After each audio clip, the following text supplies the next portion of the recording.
HHDG.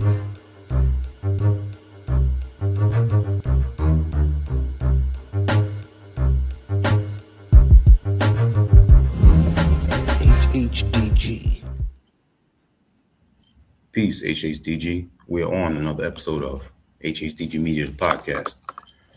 And big shout out to everyone that's always tuning in through our YouTube channel, checking out our website that you can see on the bottom banner, hhdgmedia.com, as well as going on our social media site on Instagram. This is always made possible through our company, HHDG Media Inc., which consists of our 5 owners, Skelly Top, Rock Vader KB, T. Smith, the Mayor, and myself, Wiki.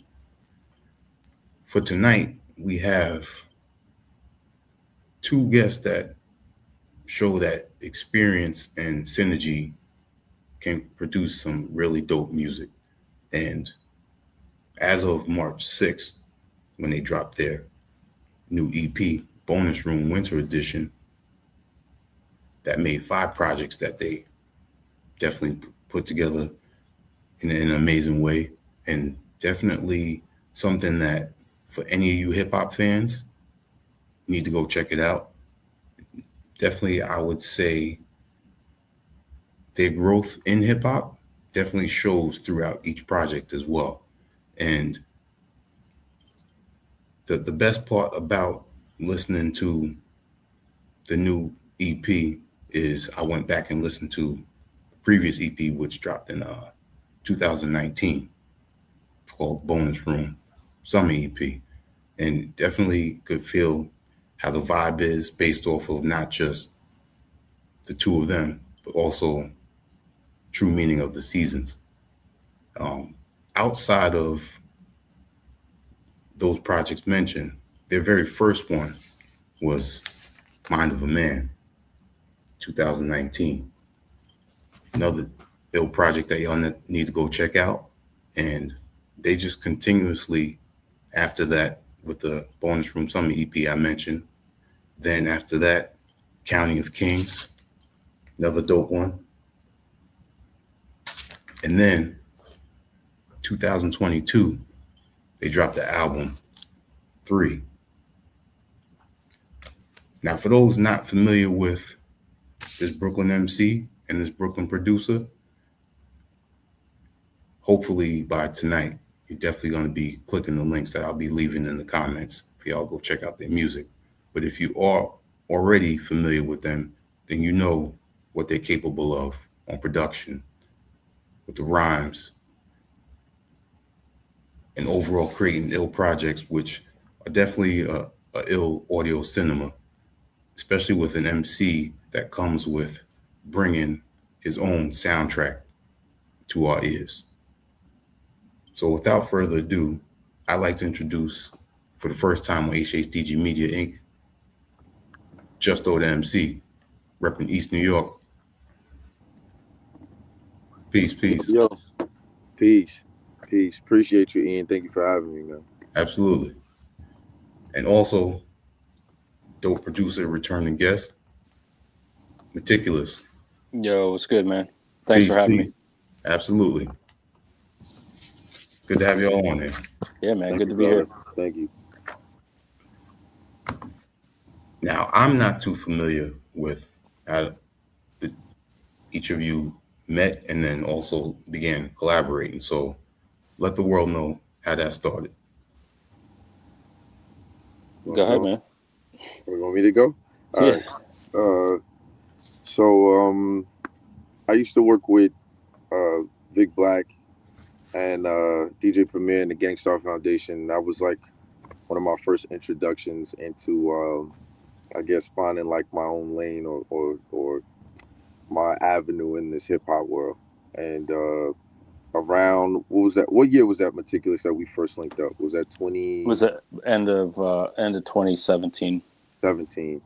I was, so a couple people were telling me like, hey man, this guy Maticulous, you guys should link up. We had a couple mutual people that we were connected to, like DJ Eclipse, Carlos, who is the creator of say that again? Classic Classic Material. Materials. Yeah. Classic Material. Yep. So we had we had a couple people that were mutual that like, hey, you guys need to, y'all need to work together. And we just so happened to have bumped into each other one time. I was doing an interview and he was leaving out of Sirius XM. I believe you were with Eclipse at the time, right, Maticulous? Yeah. And that's kind of like where it was like, yeah, finally we got to meet each other and we exchanged information and it just kind of went from there. But that was the inception. Like that's when we first like linked up, end of 2017. Nice. So yeah. Now, from that link up right there, what was the initial music like talk, or was it just Well, you just met each other, so it wasn't really about the music? no, I mean, I think it went right into it, honestly. After we met, I had listened to some of his previous stuff, and I was like, I think this would work really well. So I sent him 2 beats, one of which ended up being our first single, Man Up, and then the other one was the song Champagne Rain. And yeah, so those are the first 2 songs we ever did. And we both kind of, because I don't think each of us knew what was going to come from it, as far as like, I don't know, releasing singles or releasing an EP or whatever, but we just were just recording, and we just kind of built off those 2 songs. And I was kind of, like I like to do, if I get a feel of where things are going, I'll send him beats that kind of complement everything else as a full project. So yeah, man, we did that stuff. We did that stuff really fast. I mean, I don't think we had a song that we didn't use that we put on that first record. Yeah, I think we had like 2, maybe. Was it 2? It was about was 2. It 2? Yeah. Okay. We had maybe 2 that we ended up not using, but it was pretty simultaneous. Like we did the first 2, like Maticulous said, and then it just kind of kept going. Where like we were also in a really good space at the time. Like I think at that time Maticulous was working a lot, and he was obviously, because that's why everyone was like saying we needed to link together. I think at that time we were both working at a high clip, and we just kind of needed. So I was working with a lot of people from overseas. And Maticulous was doing a couple of like beat tapes where it was like producer tapes. So he's working with multiple MCs, so it wasn't like a one-off thing where it was one MC. So this was kind of like an opportunity for me to work with someone, in person, someone a little bit closer to home, and for him to work with just one MC and kind of build off of that. So we kind of like used that to like balance off each other. And I was like, I think at the time we both needed that. And so like that was like, I think that was like one of the main things that kept us like going. It kind of started ebbing and flowing, and we would go to the studio and get stuff mixed together. So we had that, just that camaraderie. We started building that, and it just kind of built into the first album. Nice. And shout out frequent collaborator Davenport Grimes, that is on the debut, as well as Bonus Room Summer EP. Yes, sir. The man without a face. Shout out to Jake Palumbo too, who's our guy. Yeah. He does all our engineering. Yeah. So Space Labs, definitely shout out Jake. He's been our day one with all our production together. Yeah, man. He, I love the fact that when I see a lot of credits on projects year after year, I keep seeing Jake's name on there. So yeah, man, he works hard. You know what he's doing. He's doing it right. Yeah, he works really hard. Yeah.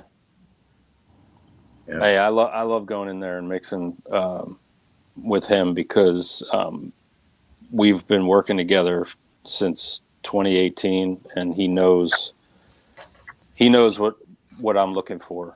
And like before, it was a lot of communication. Now it's like very minimal. That's very great. minimal. Yeah. Almost telepathic at this point. Yeah. Like watching them work together is like crazy. Like they already know. So it's like, I'm just there for the ride. I'm just, giving my input, but they're definitely like, on the same page. That's great. Get them flowers, Jake. You're doing That's your right. thing. That's right. Yes, sir. Man. So another question I had, and I'm not sure, but for Justo, is Fly Soul one of your first official releases? Ooh, I think Fly Soul. Yeah, Fly Soul was one of my first official ones. Yeah, for sure. Yes. Okay. Yep. All right. So the interesting thing is why I asked that is Maticulous EP, your debut, also dropped in April. Yeah, April 2011. Yep. Yep. Wow. Fly Yeah. Soul was in April 15th of 2014. Wow. Yeah. Damn. Long time. Yeah. Yeah. For sure. I wanted to give the people visuals of the track Man Up off the debut Mind of a Man. I would like for you two to intro that before I play it. Fat. All right. So what y'all about to do is y'all about to tune in to the first joint on our first album together. Mind of a Man. This joint, Man Up. We put a lot of energy and love into this joint. So yeah, y'all check it out. Tune in right now. Watch me whoop him one-on-one.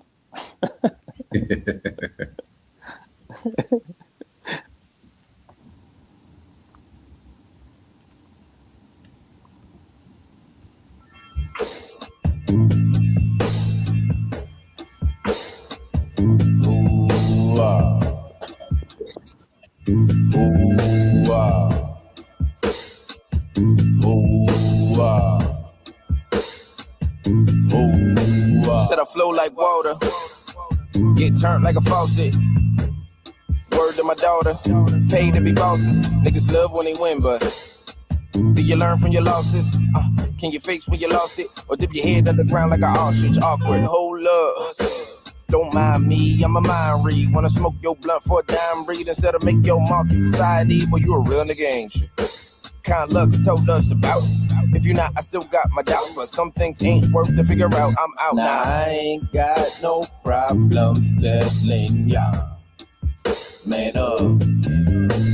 And you might see it coming, I'm still live. So can you stop me? Probably not, bro. None to the above. Yo, see a real man never back down. Back up. Put your way back in the background. What's up? Show up. See, I can flip you the word like a proverb from the motherland. Or I could just flip you the bird. Now, was bad luck to a man? It's good luck to another. See, the truth is the best son. Give a bad name to his mother. Can't shoot for your aiming. Real talk, ain't that something? Don't be ungrateful. A little bit better than nothing. No man tells all he knows. So I'ma keep food for the soul. That little niggas really need to grow. Mentality is just a little slow. Yo, that's the way, Gotta love it. Better watch what you say to the public. Let's your watch real nice. How your budget? Is your kids getting fed while you staying? Is that nice that you feel in your stomach? Do your socks get raised or they plummet? When you hear the message, can you take from it? I wonder like, damn. I don't think you hear me though. Nope. It's like, damn. This ain't how the story go. Whoa, yo, tryna school y'all niggas off y'all cute. Talk a lot of shit to begin with, but ain't much truth. Wanna kick you brothers to business, but joke's on you. I keep it real, bro, you know how I do. I step through them like I ain't got no problems telling y'all, man up. And you might see it coming, I'm still black. So can you stop me? Probably none to the above. See, a real man never back down. Back up. Put your way back in the background. What's up?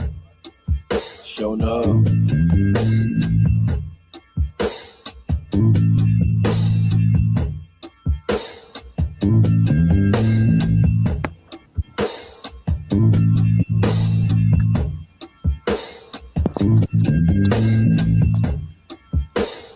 Man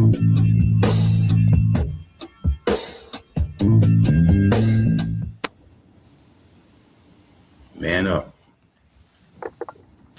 Yes, sir. Now, how hard were y'all playing basketball during that shoot? It was a real game. It was a real Okay. game.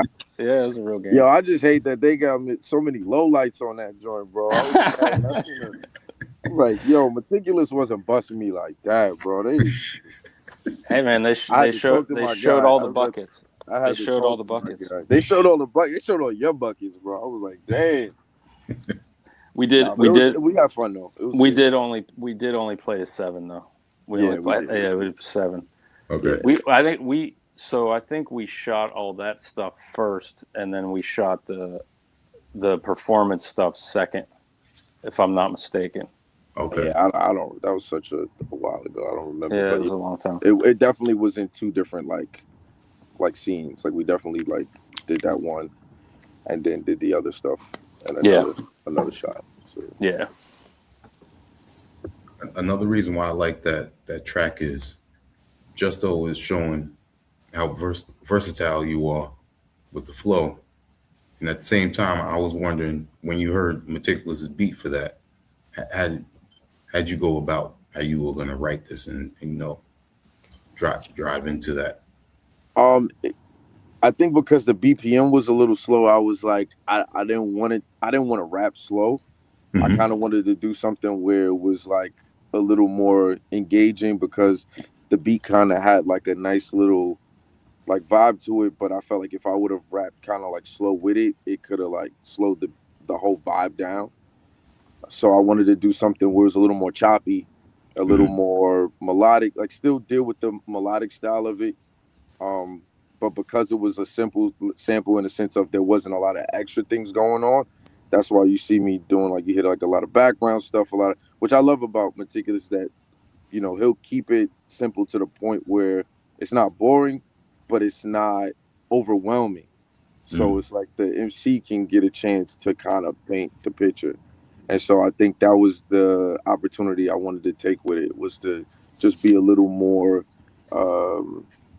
just be different. Like just try to do something that wasn't your stereotypical, like he just spit in a 16 and then, you know, go to a hug and spit another 16. Like I wanted to do like, you know, song form, like a song, more of a song format. You know, that's why it's a bridge in it. You know, I tried to do a lot more, and that's just my upbringing of just like, you know, I listened to a lot of R&B and soul and funk growing up. So I try to approach hip hop in a very song format, like not just like the standard like 16 or do a 32 or just like no hook. You know what I mean? I like to kind of make it feel like it's a full, you know, song. So that was my mindset going into that one. Okay. You were just mentioning growing up listening to other genres, and hip hop wasn't, you know, for a lot of people, hip hop, they grew up with it. But for you, it came later on. Yeah. Tell us how that was for you in high school.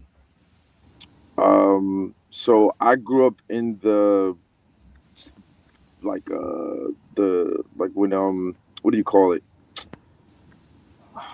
That Smack DVD era.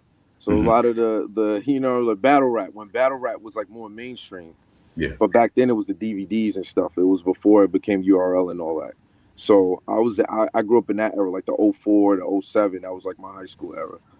And so that's what everyone was doing. Like everyone in the lunchrooms and stuff, everyone, like the battling was like the new thing. You know, it wasn't just like, you know, someone make a beat and everyone like do their own rhyme. It was like literally going against somebody, you know, like very adversarial. So, yeah, that's kind of like how I got my go. I would be home and I just started writing. I was always a writer, but at some point it just became lyrics. Like, I don't know, I just started putting stuff to like beats and then one day I just got the courage to actually do it in front of everyone and join a battle, and it worked out. Everyone thought it was dope, and I was like, I'm gonna write some more stuff and come back and try it again. And I just realized really quickly how much I was engaging with everyone, because I was already kind of a popular kid, or like someone that a lot of people, I was cool with a lot of people already. So I thought, like, man, this is another way of me engaging the people around me, and people really took to it. And that was really how it started for me. Like that was like the beginning of it. But I quickly fell off of the battle rap stuff and like really just like writing music. Like I Right. really loved writing songs.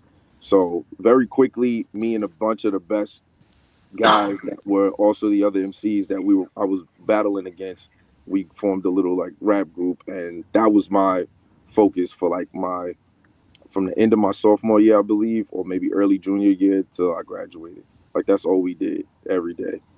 It was like try to make new records, we put out a mixtape together. Like that was just my focus from then on out. Got you. And you say that music found you. Hmm. So tell us how that correlates with Eminem and DMX.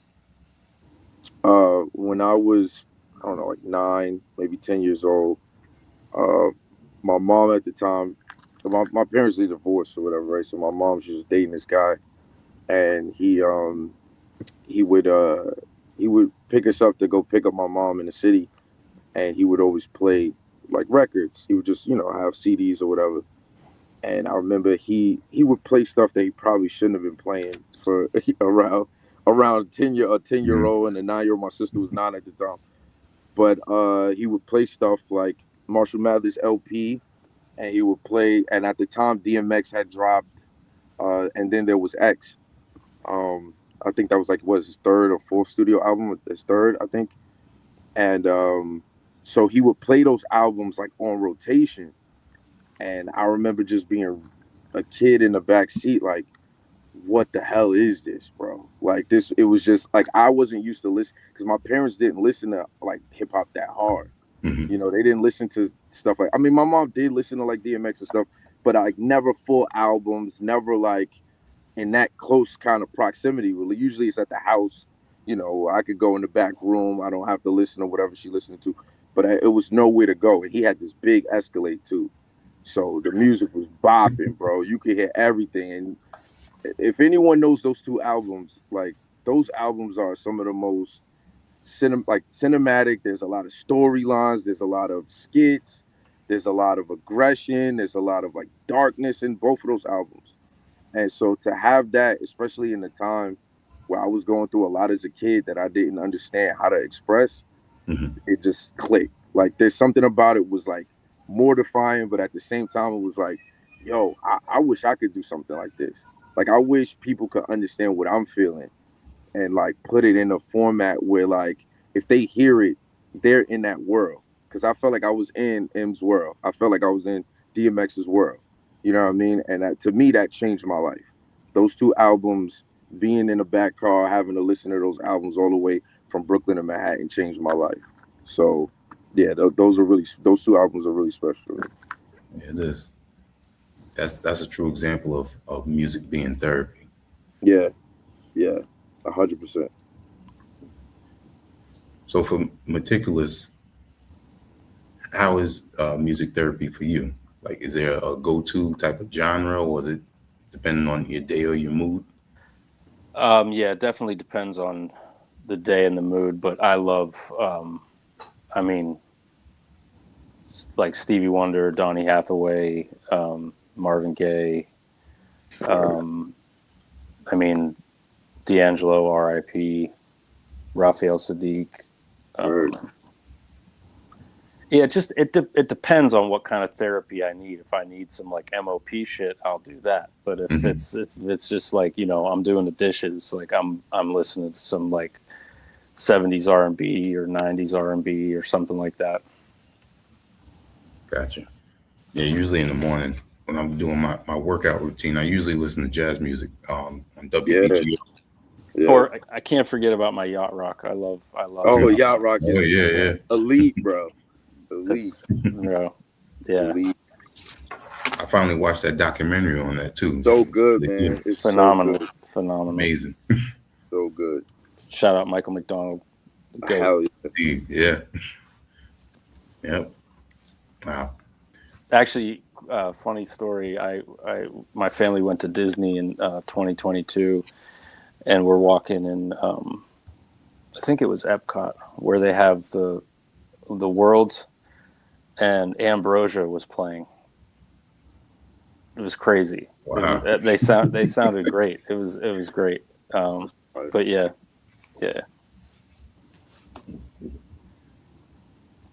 Now I've met Maticulous in person, and he's the same way he is right now during this interview. He's very calm and collective, but you seem to be the same way. Do you think that's kind of helped the synergy with the two of you creating music together? Yeah, I think it's helped quite a bit. I think it's it's always good to meet and work with like-minded or like energy, people. I think sometimes we both try to like that match, with each other because we're both laid back. Like we try to find a way to. I think that's probably like the hardest part of like trying to get that, out of each other. Just because we're both laid back, but it definitely helps as far as just our approach, our taste in music. Um, that definitely has been like something that's made it a lot easier for us to just ebb and flow and vibe out for sure. I would say, yeah, I'm laid back, but when it comes to like actual doing the work, I'm pretty focused, and to try to get it out in a constructive way as opposed to like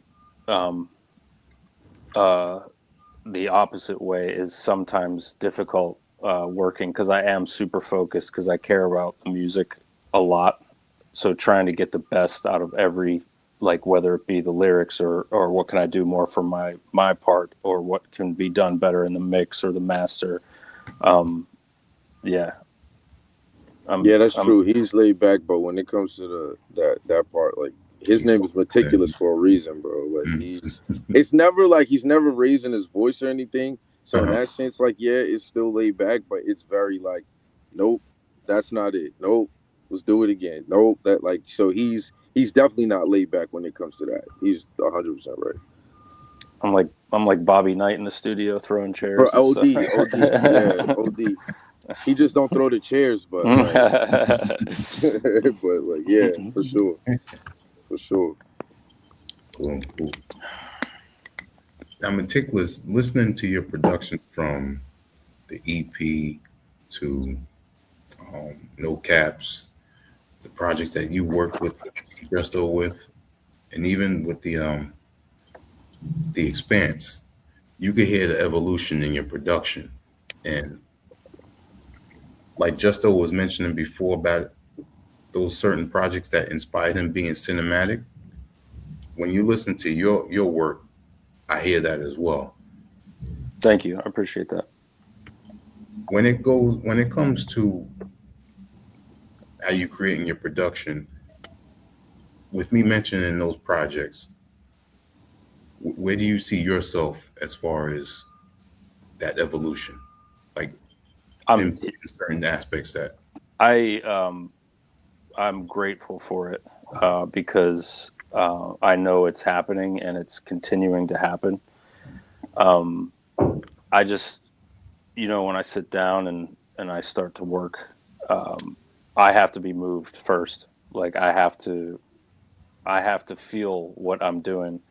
'Cause early on when I would make stuff, I would mess with it for 6, 7, 8 hours, and sometimes it would work out. But most of the time, if I was working on something that long, it wasn't to my liking. And like it's not that there's more or less effort. It's just whatever's in the air at the time, or whatever mood I'm in. It kind of navigates where I'm going. And early on, even before I started releasing stuff, I wanted to show that I was able to do it. So a lot of my stuff was a lot more busy. And I find that the biggest challenge for me is to make things that are interesting and have a some emotional element to it, where you're Definitely. feeling something, but also make it not so complex that the rapper has a hard time finding a pocket or finding inspiration to either tell a story or whatever the mood strikes them. So like, just add in little things. You'll have 2 bars, and then maybe in 2 more bars something will add in. Just making things interesting, but not. The hardest thing is making things interesting that you want to listen to it on repeat, but it doesn't sound boring or stale.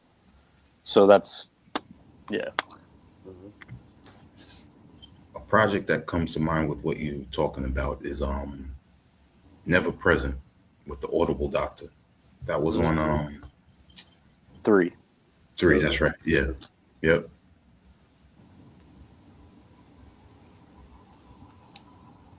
And again, the mood and the emotion in it, directly from the beginning. That's exactly how, giving that replay value, like you were mentioning before. Yeah. But at the same time, it feels like it's a seasonal type of thing too, with that type of mood in the production that you presented on it. Yeah, I love that track. Yeah, I mean, working with Justo, I mean, that was our 3rd album, and we had conversations about we don't want to make every record sound the same, because you can make beats and you can rap on them, and that's cool for the first time. But if you're going back and doing another record, what's the point if you're not trying to do something different? So every time we tried to do something different to make the listener feel like they're not listening to the same Justo and Maticulous album. Right. Now, in a similar vein of when you were talking about Jake Palumbo, with the two of you working together so well now, does the output seem to be pretty much like seamless? You almost like finish each other's sentences type of thing? Yeah, man.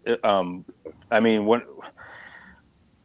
this is kind of crazy, but when I'm doing, I mean, with this, it happened with this too, but when I do my solo producer stuff, we can mix almost 2 tracks in an hour. That's how, and that usually doesn't happen. But yeah, we get the mix like 95 to 98%, and I'll listen to it for a week or so and then come back, tweak a little bit. But yeah, it's really good workflow for sure. Justo, you got anything to add to that? No, I mean, like, yeah, they're. Oh, you mean as far as me and Maticulous? Yeah. Like how? Yeah. I think like even this EP that we just put out, it was like riding a bike, right? Like you already know, we already like have an idea of how we work, and I think it's just a matter of just finding the right sounds. But like, yeah, you know, it doesn't change when you work with someone that long. You just kind of build that rapport and that appreciation for each other. So it was pretty easy just getting back at it for sure. Nice. Justo, I'd like to hear the story of how you went from Justo to Justo the MC, because I know DJ Premier gave you the name, but expand on the story. Yeah, so when I was first rapping, I didn't have a name, and I had someone in the neighborhood. He was like a friend of mine, like a kind of like an older friend of mine, and he was just like he found out my middle name. I forgot in some kind of conversation. He never knew my middle name. He found it out, and he was like, "Cause it's Justin." He was like, "Justin." He started calling me Justo just for no reason. Like, I don't know. He just found it so hilarious. And I'm like, okay, but for whatever reason, I thought it sounded cool. And I was like, you know what? Next time I go spit, that's the name I'm gonna use. Now, I was like halfway aware about like the Justo the DJ, Okay. Uh-huh. because he was out here in East New York. He's like a legend in East New York, and I guess that's probably why my OG called me that. Why my homie called me that, because of Justo. I didn't put two and two together. But when I got to working with Preem and Vic, obviously they're OGs. They're like true OGs. So they're like, man, you know Justo, like, and Vic is from East New York. So he definitely knew about, you know, Justo or whatever. And he was just like, yeah, man, you got that name. I don't know. Like, you know, it fits you, but we got to do something. We got to do something to change it up. And so that's how they told me, like, yo, you need to put MC on it just to, you know, make sure you differentiate yourself. So it's not just you paying homage, but at the same time, like, you know, you trailblazing your own lane, you know. And so that's how the name kind of came together, it stuck together. So shout out to Primo, shout out to my you know, my OGs that like helped me put that one together. That's dope. Dope. Yeah. Now I want to slightly piggyback talking about Meticulous production, because he's proven time and time again that his production could be in many different genres. And I want you to expand on how you work with the singer, and tell me if I'm pronouncing the name right. Tenon? Yeah, that's right. Okay. That's right. Yeah. So how did that work? She did a cover. She did a cover of something, and she posted it on her Instagram. And I don't know how. Maybe it just popped up because the algorithm's all messed up. You know, like I didn't even know who she was, and I was blown away. And so I hit her up, and I was like, "Man, this is great. If you are interested in ever working," and she said, "Absolutely." So she was doing singles. She still is doing singles, but at the time, I sent her the track that turned out to be "Trapped Again," and she just did one verse on it. And I was thinking, I was like, I feel like a rapper would do really well on this, just because of how, just the vibe, and it kind of felt like a throwback, like a '90s style R&B joint. So I hit up Justo, and yeah, that's how that came to be. But that was the first joint we ever did. The second thing was she sang on Bitter Pill on my last project, and then I produced a single that just came out. Yeah, that record right there. Yeah. I produced a single for her. She released on the 6th, same day as our EP came out. Mm-hmm. And that's like a it's all in French. It's all in French too. So that was really dope. And yeah, we're still working. We have another song coming out that's going to be on an album I produce. And that turned out crazy. It might be one of my favorite things I've worked on with her. That's dope.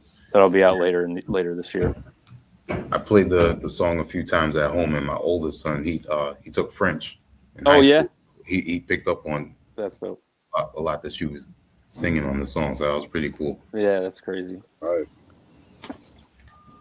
It's crazy to hear. She does shows in France. That's where she lives, and she's doing it live, and it's crazy to hear just that music live, and her singing and stuff. It sounds really good because she's got a keyboard player playing over the stuff that I did, and yeah, it's dope. That was fun. That's dope.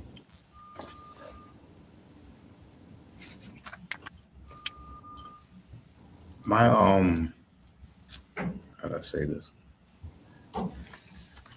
Just so you mentioned that listening to other musicians was like your soundtrack outside of your life. When you listen to your work, it is about your life, and also you drop in jewels of wisdom as well. which Mm-hmm. I can tell is from your experience of growing up. Mm-hmm. Um, but the talent is, again, you're an MC and you're a writer. So how you eloquently display it is what gives the people like me want to hear more. How do you continue to be able to write so well and then also challenge yourself? The man upstairs, cause because it gets challenging. Like just life in general. I have two beautiful daughters. I have a wife. I got bills to pay. So like things. But honestly, consistency. Like at the end of the day, is I don't. I try not to stop. I try to continue to write, even if I don't drop anything. I still continue to if someone sends me a good beat, I'm gonna take it, even if I don't put it out right away. It's something at least that will motivate me to keep writing and keep putting ideas on paper. And then it's important as I get older too to realize to take a moment and live life a little bit, because sometimes that's what will help you. If I feel like when I'm just writing and writing, writing, writing, and I'm not taking a second to actually like live, then that's when it gets stale. That's when it gets like I'm like I'm not, or it gets repetitive because I'm in the same space. You know what I'm saying? So Yeah. sometimes it helps me to take a second. If I feel like I'm on that, like where I'm kind of just saying the same thing, or like it just doesn't feel fresh, I'll take a moment and just kind of let life happen a little bit, kind of really reflect on my experiences, and then try to take that next leap into what I want to do next. And a lot of that too is the production. Production helps me to dictate feelings and ideas that I might not have had just walking the streets. Sometimes the music is the thing. That's why, like, even with Meticulous, he sends me certain stuff. I'm like, I'm in a different world when I'm with him than when I'm with another producer that might put me in a whole different world. You know what I'm saying? Like, every producer has their own style that brings a new consciousness to me, or a new way of trying to express myself.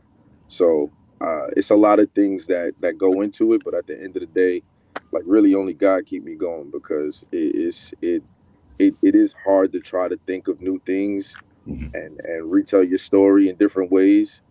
But as long as you keep living, you figure it out as an artist. Indeed, true indeed. All right, let's talk about Bonus Room Winter Edition. Um, Seasons, they play an important role in our own emotions. And I like how what y'all did with this EP, given the time that it was released, and also given this crazy weather that we've been having. Once Yeah, again, today, a cold yeah, day, and it was yeah, beautiful today. yeah, Bro, yeah. I mean, we were just together on Tuesday shooting some content, and it was like 9 o'clock, and it was almost 70 degrees. We're out yeah, there like cool, and yeah. then today is like 42. It's insane. Don't put your coats away yet. I know. Oh no, It's yeah, never time until you get that 90-degree day, and it always sneaks up on you. Now, with Bonus Room Summer EP, you had some tracks that you already had before it was completed. With Bonus Room Winter Edition, was this just one complete project as a whole, or was there something that you had previously? It was all new stuff, but no, yeah. Everything's new. we didn't actually plan on doing an EP, but we were doing some music for like sync stuff, and actually the first track we did was On the Block, and then some time went by, and we did another track that actually it didn't fit this project. It was a whole different vibe. But then I was just making some kind of darker winter type stuff, vibier type things like that, and we just kind of went in and decided we were going to do a winter feeling type. Not the subject matter is not so much winter, but the feeling is along those lines. I think that's the idea for both really bonus room projects. They were not necessarily the content we were trying to go that route, but like just the vibes and the way the music sounded. You know, I tried to approach it in more like for the winter EP was a lot more emotional, and with the summer EP was a lot more wordplay and just kind of try to be a little more loose with it, and so I think it was more so the energy than it was the actual content. Even though even with this one we do have like the track coldest winter ever, which it still isn't necessarily about winter, but has that title in it, and both these ideas were really, I got to give Meticulous credit, is really his idea for both EPs, because we used to go to a spot after we would go to Jake's called Bonus Room. Like, it was a bar that we would go to, and we were like, yo, that's a real cool name, bro. And he came up with the idea, like, yo, we already, I think at the time we had already put 2 albums out. Or did we just put the first album out? No, we put the first one out, but we were still kind of in work mode. Yeah, and we were in between. Yeah. And the joints for the summer EP didn't work on Mind of a Man, so we had these 5 joints that we pretty much did right after Mind of a Man, and put that out. I think it was it was the first day of summer. It was the first day of summer in 2019 is when we put it out. And then with this one, I mean, it makes sense, summer, winter. We've been doing these EPs, so it just I mean, On the Block really set it off for me, because that really I really like that song, and it feels cold. It feels like you're walking in the cold, for sure.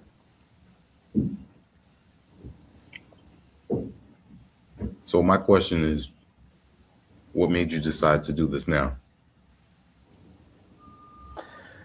I mean, we hadn't done anything since 2021 is when we've finished recording 3, and we had started. I mean, we really had started working together again for sync stuff, like for licensing. Okay. And I think that pretty much set it off. Mm-hmm.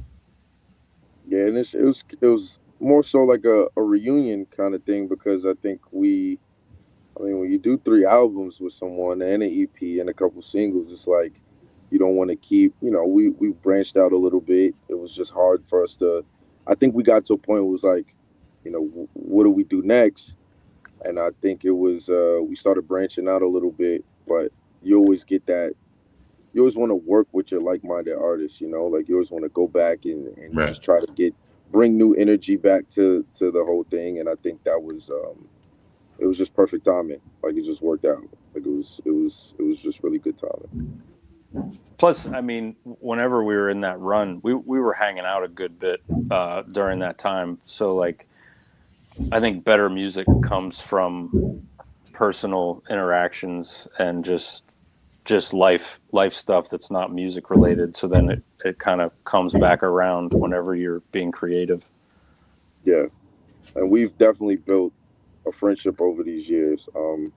Maticulous is just more than like a producer homie to me. Like, he's a really good friend. We built that bond. Our wives know each other.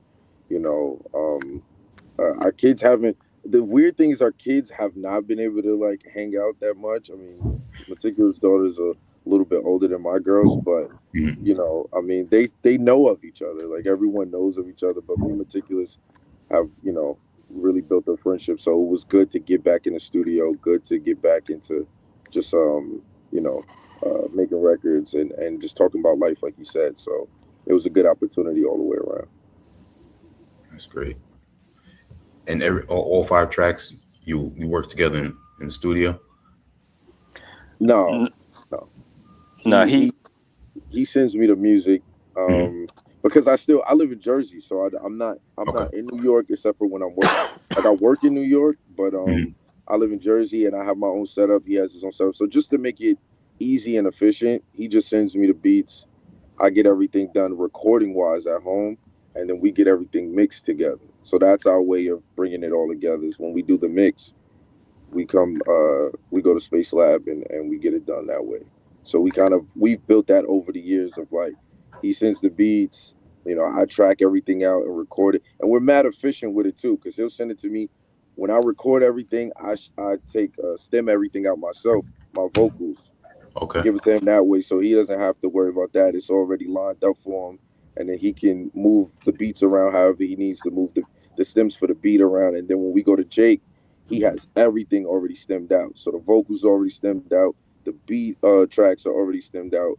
So the three of us, the way we work together is like perfect. It just we're all like really proficient, and efficient at what we do. So it's just line it up and get it going.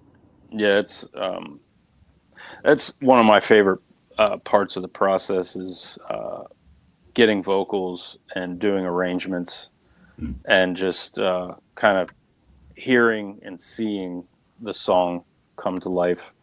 And I mean, when we go into Jake's, he's always appreciative, because like he'll talk about people coming in with a Pro Tools session that's all messed up, and he's got to like find the BPM. So whenever he gets our stuff, it's a blank canvas, and he just drags all the waves into the session. It's already organized. Yeah, it's all there. Yeah, that's how it should be done. I that think is anyway. how it should be. Yeah, it should be. Yeah, for real. I learned early, like, time is money, man. I used to go to the studio and I did it like that and be like, yo, most of the session was us trying to figure it out. And so I learned myself how to do that to make sure I wasn't wasting no money and no time, You spend the money could have been done prior See, to. I didn't know that when I started. I didn't know that people didn't do it like that, because I was like, that doesn't make any sense. You know what I mean? It's just like, sure. So maybe that was like, beginner's luck, but it's worked, and it works fast. It does. It really does. Yeah.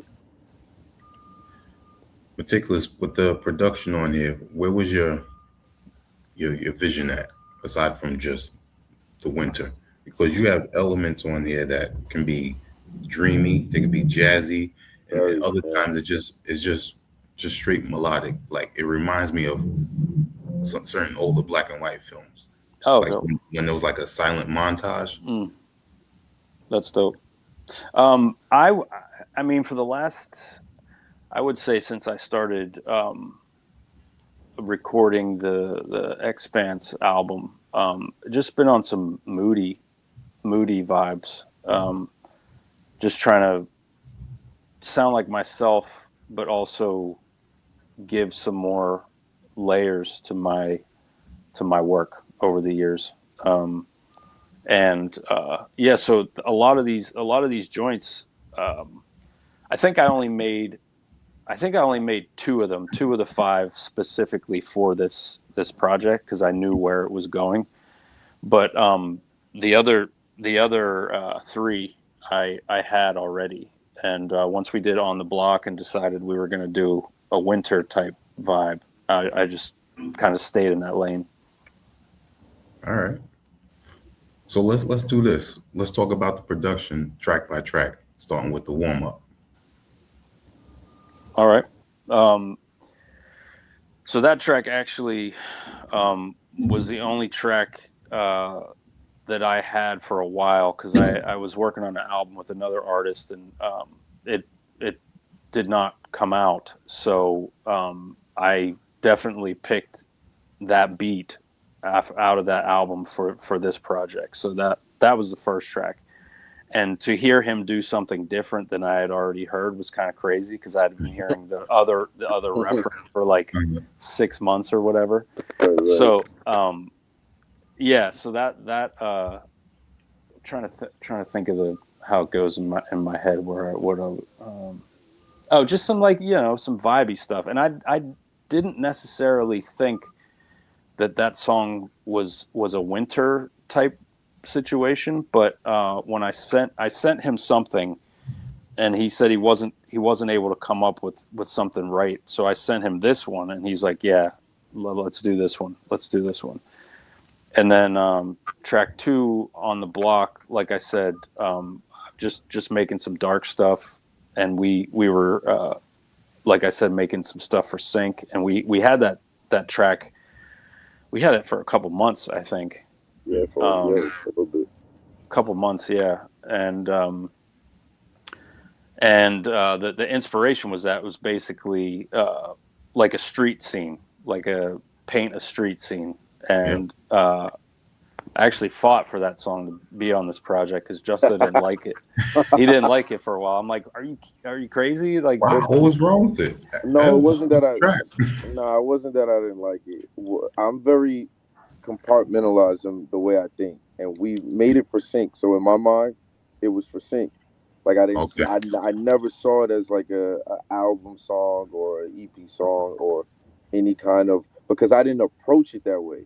Like I approached it for Sync Music. Like it was very specific to what they wanted. So in my mind, even though it came out as like it sounded like a record that we would just make on a regular whim, it was like nah. In my mind, it was a Sync song. Like I wasn't making it to be like a actual record, So that was the only reason why I fought him about it. It wasn't necessarily like I felt like if I knew it was gonna be a record on an EP, I would have did something probably a little different, So that's why in my mind I was like, I don't wanna put that one out. But it worked out. It did fit. It definitely fit the project. Yeah, it fits. All right, so next, Coldest Winter. Coldest Winter. I need a full visual for this one. Yeah, man. That I love jazz and blues guitar. So if there's anything that I hear or that I can create that gives that blues soul feeling, I love rocking with that. So that beginning guitar and then just the dreaminess of it. I remember making that beat and loving. So like my process generally is whatever music I have, I play or a sample or whatever, I get all of that arranged the way I want it. And then I do the drums last. I do the drums and then I'll do the bass. Because some people do the drums first and that's easier for them. For me, drums are in the forefront, but it has to fit with the music. So like a simple pattern wouldn't work on that beat. So I made that one. Didn't think it would be a winter type joint, but the story he told on it was perfect based on the book. And I had never heard of the book until he told me he read it in high school and talking about the girl and the story about her life. It's my favorite song on the album. Yeah, for sure. I love it. And then what's next? Wonder. Mm-hmm. I think that was the first joint we did after On the Block. Yeah, I think so. Yeah. Yeah. Yep. And I remember making that beat with the piano stuff, and I wanted it since the piano was kind of it had a lot of breath in it. I definitely wanted the drums to hit really, really hard. And I sent him the joint, and he's like, "I got something for this." I think it was a couple days that you sent that back, and he was like, "You're gonna like this." And yeah, that's. I mean, I like the whole project. That one's special. And the last song is Stone Cold. That was a sleeper. That was a sleeper one to me because absolute sleeper, bro. Yeah, when I made that beat, I really liked it, but I didn't know its potential. And then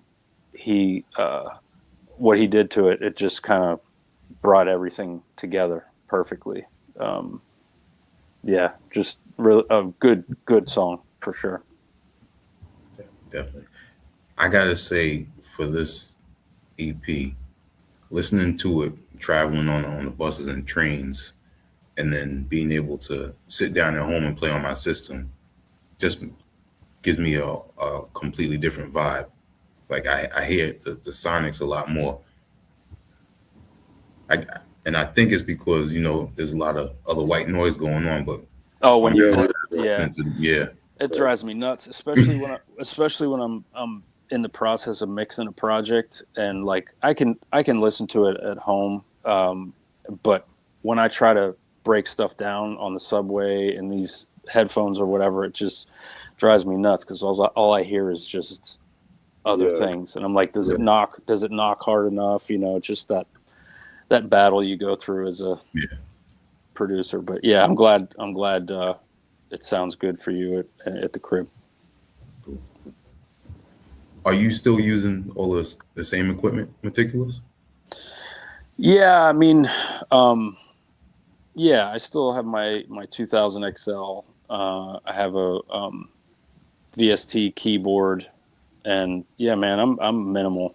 I'm very minimal. I'm not a gearhead because I don't think I have the time to be. You know what I mean? It's like my workflow slows if I learn something new. And I enjoy my process as it is right now, so I'm not really Stick with it, yeah. trying to learn new equipment. I mean, new sounds, absolutely, new vibes, but my equipment will get me there. Yeah, and this brings me to, what do you think of this craze right now with the Akai MPC sample that's going on? It looks like everybody's going to be an insane beat maker from the videos I'm seeing. Like, but I mean, give it 6 months to a year, and everyone will get whatever else is new. Yep.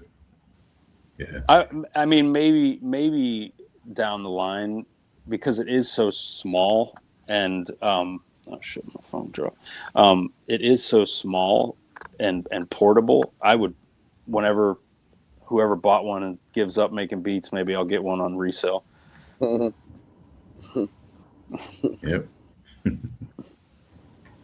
Yeah, I don't think I've ever seen such marketing and promotion for a piece of equipment like this ever. I see it every time I open any social media. Somebody's on there talking about it. It's crazy. It's crazy.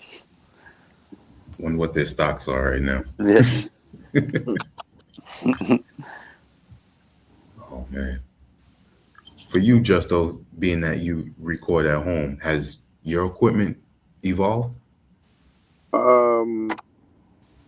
Slightly. I mean, I early in my recording, like I used to not have a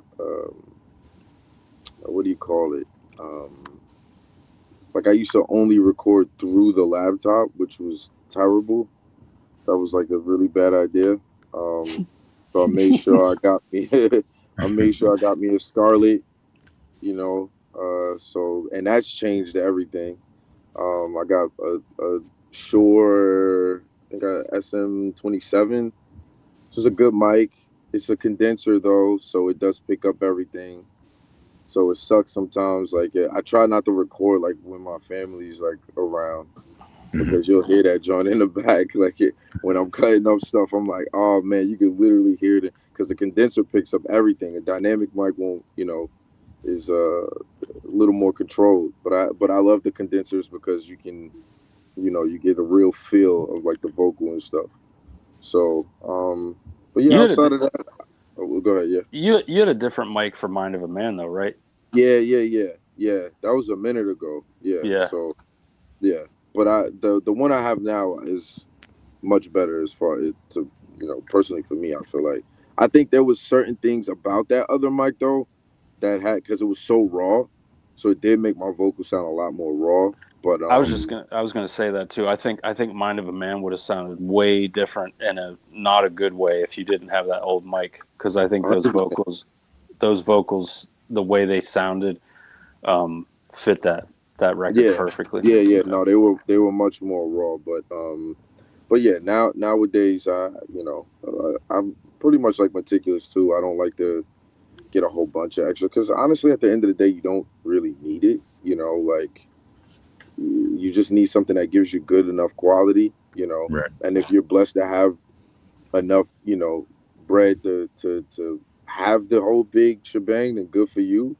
But if you just in your creative process, you don't really need much. I seen the other day where it was like J. Cole was still recording at the old apartment that he used to live in, or something to the effect where he would still have like the mic where he's sitting down, and I'm like, just J. Cole, like, you know what I mean? Like some artists, it just they don't need all of that, you know. To if it's good, like I said, it's good to have it, but at the end of the day, like yeah, I keep it pretty chill. Yeah, just enough for the quality to be high. Nice. Now, Justo, you also saw a new song, Satisfaction. Mm-hmm. Tell us about that. Satisfaction is off an album I did with a gentleman by the name of Johnny Bongo. He's from France, and I actually did that album, Dimensions. We dropped that, I believe, like last year, but we only did it on Bandcamp, and so we didn't drop it on DSPs at all. And so this year he was like, "Hey, I wanna add some of the tracks to DSP. I want to add the album, but we wanted to do it like, it's a session where we kind of like ease them in and do like a single at a time. So Satisfaction is just one of the songs on that album. The crazy thing about that album is that I wrote that album a long time ago. I wrote that album in like 2018 or something like that. Or it might have been even earlier than that. And we it just took us a really long time. Like I said, he's in France. He has some issues with like getting the mix done because I had sent everything to him. And I for a long time, I thought that it wasn't even going to come out. I thought that project wasn't even going to come out. And so eventually it did. And we got everything together. He sent me the mixes, and I was actually really impressed by the work that was done to it. I forgot the studio that he went to out in France, but so I was like, I was still on board because at first I was like, man, I don't even know if I want to put this out, bro. Like this has been so long, like I don't even, you know what I mean? You get to a point where it's like it's new to everyone else, but like for you, it's like, man, this is old, bro. Like I'm not even in that zone no more. You know what I'm saying? But Satisfaction, but a lot of the songs did still fit the times, and they did still fit. Just sonically, they were still pretty dope. And Satisfaction was just it was just a dope track. It's from the song Sunrise. So I was like, we'll definitely rock with it. So that was the whole idea behind that song and that album. All right, nice. Yeah, I didn't know it was that old. yeah. We did that a minute ago. It sounds fresh though. Satisfaction does sound fresh though. Appreciate it. That's the only reason why I put the stamp on it. I was like, all right, it still sounds good. So I'm cool with that. Even stuff I was referencing in the song, like like the crew I came up with and stuff. Like no one's even doing music anymore. So it's like it's weird, but at the same time, it's like it's paying homage to like where I came from and the vibe I was on back then. So it all worked out. Right. Back to the new EP. Is that the two of you on the cover? Yes. Okay. That's all I'll say. Yeah. Yeah.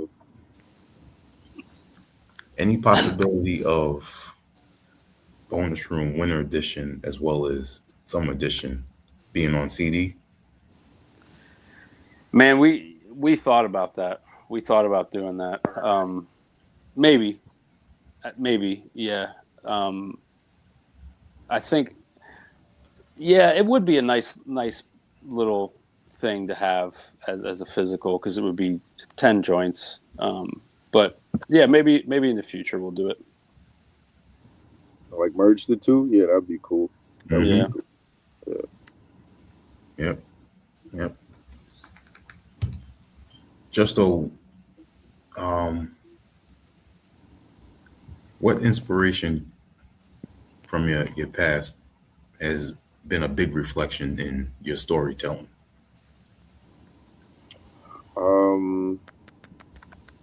Well, I'll tell you this. When I was, I think, maybe 2010, 2011. No, around the time that I dropped Fly Soul, so I guess that was 2014.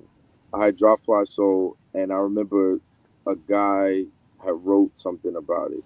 Like there was like a blog back when blogs were a thing, and Mhm. someone had wrote a really thoughtful, like, presentation about the project or whatever. But in it, they said, I don't really know still who Justo is.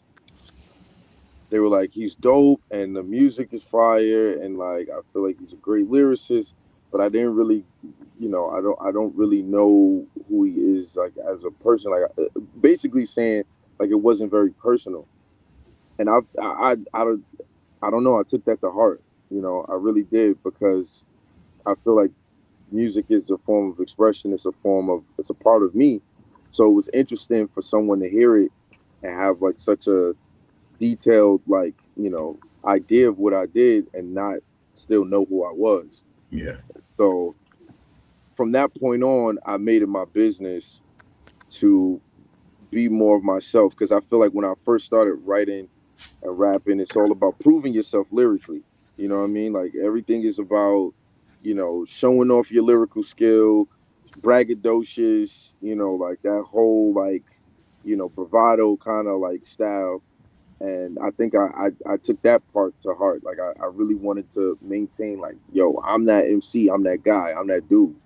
But I think as I started getting older and I took that, in the back of my mind, I was like, I want to make sure that when I put songs out, either people are gonna get a message, they're gonna get a better idea of who I am as a person, or they're gonna get a story, they're gonna get a painting, they're gonna get a picture, they're gonna get that feeling like I got when I listened to Eminem and DMX in that car, when I was a youngster. Like I want them to get that feeling, So I think that is really what changed things for me, and as far as like how I approach music and the way I bring, whatever's going on in my life to the forefront. Being able to have people be a part of your experience, and even the stuff that's going on in the world. Like you want to be that reporter. Like back in the day, that's what hip hop was about. We reported what was going on in the streets. We reported what was going on at the news. They want to tell you. You know, um, that was the point of it. And now with mental health being such a big thing, and the rights of just everyone, like everyone trying to have more of a voice. It's just important for us to, as artists, to like not only just brag on ourselves, but to be able to give stories and lessons, um and just higher self, because I feel like there's a lot of negativity in the world, a lot of negativity in film, it's a lot of negativity in music, it's a lot of negativity in news. So it's just like, just trying to bring something positive, good energy, and that's really what drives me at the end of the day. Yeah. And with it having that personal component to it, it allows people to also be relatable. So Right, that right there brings back the whole remembrance of when they see your name, Justo the MC, as well. right, right. Yeah, not for sure, for sure. That's what it's about. So when it comes to leaving a legacy behind, meticulous, what do you want for the world to know when they see your name and hear your music and your catalog?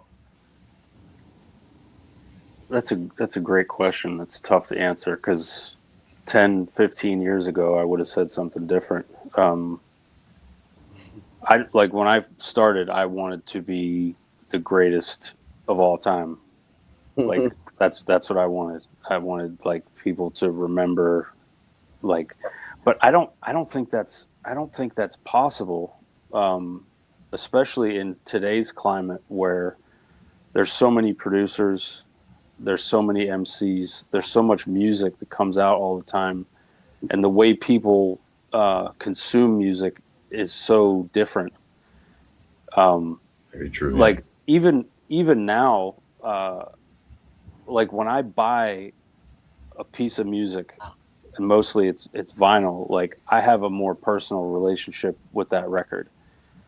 And if I would have not purchased it, I don't think it would be the same, because you're listening to it on a DSP or whatever service, and you can't really. I don't think you can connect with something as much as if you take the time and listen by choice. You know, like you put the needle on or you press play on a CD or whatever.